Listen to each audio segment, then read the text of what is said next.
మరి మా కార్యకర్తలకు కూడా నేను చేసే విజ్ఞప్తి, సన్నద్ధం అవుదాం. అన్ని రకాలుగా ప్రజాక్షేత్రంలో మనం ఈ ప్రభుత్వాన్ని నిలదీయడంలో సఫలమైనాం. ముఖ్యంగా మా సోషల్ మీడియాలో పనిచేసే మా తమ్ముళ్ళు చెల్లెళ్ళకు కూడా నేను హృదయపూర్వకంగా అభినందనలు చెప్తా ఉన్నాను. సోషల్ మీడియాలో మీరు చేస్తున్న పని, మీకెవరికి నేనేమి పార్టీ తరపున జీతం ఇవ్వడం లేదు, మీకెవరికి నేను ఇచ్చేదేమీ లేదు.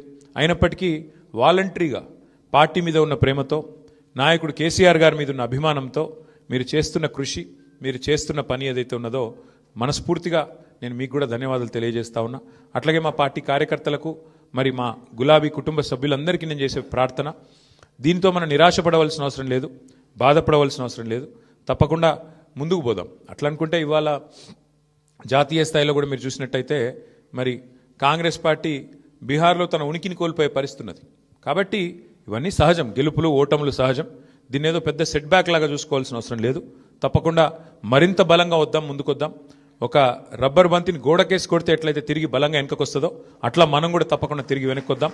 పెద్దలు కేసీఆర్ గారు తిరిగి రాష్ట్రానికి ముఖ్యమంత్రిగా మళ్ళీ బాధ్యతలు చేపట్టేదాకా ఎవరి శక్తి మేరకు వారు శక్తి వంచన లేకుండా కష్టపడదామని చెప్పి మా నాయకులు కార్యకర్తలకు మరొకసారి ధన్యవాదాలు తెలియజేస్తూ